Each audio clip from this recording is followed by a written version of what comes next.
Hi! Hello! Welcome to my channel. మనం నెలకు కొంత మొత్తంలో పొదుపు చేస్తూ, ఎలాంటి రిస్క్ లేకుండా ప్రభుత్వ భరోసాతో ప్రతి నెల 60,000 పొందవచ్చా అనేది మీకు తెలుసా? ఇక్కడ మనం కేవలం ఒక్కసారి డిపాజిట్ చేస్తే సరిపోతుంది.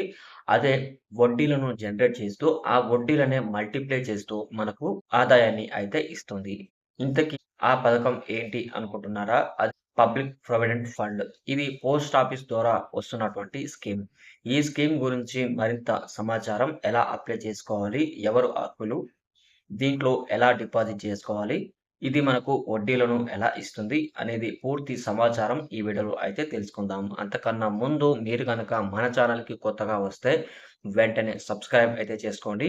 అలాగే ఈ వీడియో మీకు ఎక్కడ నచ్చినా కూడా లైక్ చేయడం మాత్రం మర్చిపోకండి. ఇక వివరాల్లోకి వెళ్దాం.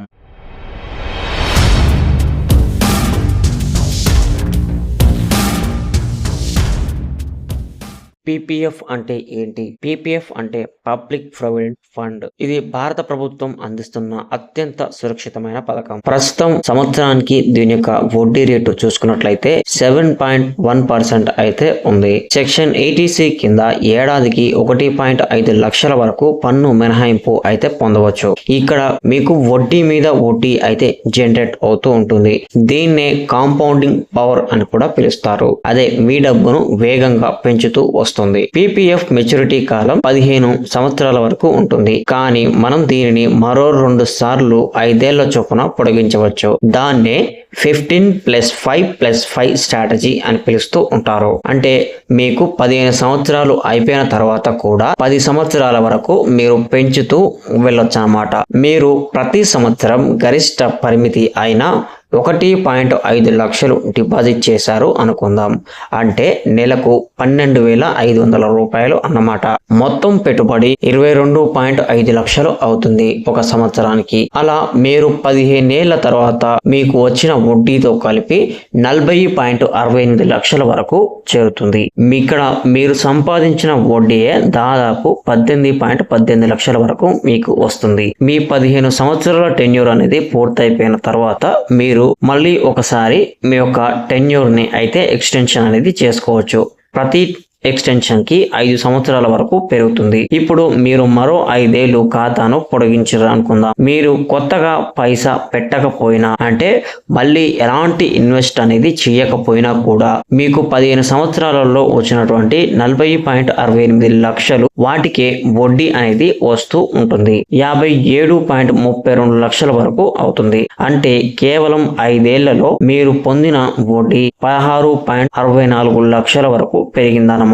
ఇక చివరి దశలో మీరు మరో 5 ఏళ్లు అయితే పొడిగించి ఈ సమయంలో కూడా పెట్టుబడిని కొనసాగిస్తే మీ మొత్తం కార్పస్ 1.3 కోట్లకు చేరుతుంది. సో ఒకసారి మీ దగ్గర 1.3 కోట్లు ఉంటే దానిని అలాగే ఉంచితే ఏడాదికి 7.1% వడ్డీ చొప్పున 7.31 లక్షల వడ్డీ అయితే వస్తుంది. అంటే నెలకు సుమారు 60,941 స్థిర ఆదాయం అన్నమాట. మీ అసలు 1 కోటి అలాగే భద్రంగా ఉంటుంది. కేవలం వడ్డీతోనే మీ జీవితం గడిచిపోతుంది. ఈ ఖాతా అనేది ఎవరైనా తెరవచ్చు. భారతీయుడు అయి ఉండాలి. ఒక్కరికి మాత్రం ఒక ఖాతా మాత్రమే ఉంటుంది. ఇందులో జాయింట్ అకౌంట్ అయితే ఉండదు. దీనిలో కనీస పెట్టుబడి 500, గరిష్ట పెట్టుబడి ఏడాదికి 1.5 లక్షల వరకు అయితే పెట్టుబడి పెట్టవచ్చు. ఈ పథకానికి అప్లై చేసుకోవాలి అనుకుంటే ఖచ్చితంగా హోల్డర్ భారతీయుడై ఉండాలి. దీన్ని పోస్ట్ ఆఫీస్ లో లేదంటే వేరే బ్యాంకులోనైనా అకౌంట్ ఓపెన్ చేయవచ్చు.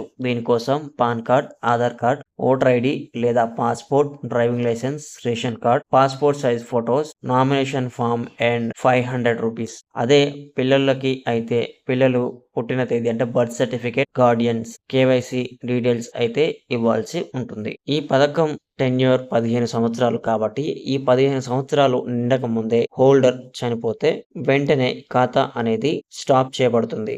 అక్కడ నుంచి ఎప్పుడైతే డిపాజిట్ చేశాడో ఆ డిపాజిట్ చేసిన దగ్గర నుంచి 15 సంవత్సరాలు అంటే తాను చనిపోయిన డేట్ వరకు ఎంతైతే వడ్డీ జనరేట్ అవుతుందో అంత మొత్తాన్ని నామినీకి బదిలీ చేయబడుతుంది. సో చూసారుగా, చిన్న మొత్తంతో మొదలుపెట్టి క్రమశిక్షణతో పెట్టుబడి పెడితే రిటైర్మెంట్ నాటికి కోటీశ్వర్లు అవ్వడం కష్టమేమి కాదు. ఈ రోజే మీ పోస్ట్ ఆఫీస్ లేదా బ్యాంకులో PPF ఖాతా తెరవండి. ఈ సమాచారం మీకు నచ్చినట్లయితే లైక్ చేయండి, మీ స్నేహితులకు షేర్ చేయండి.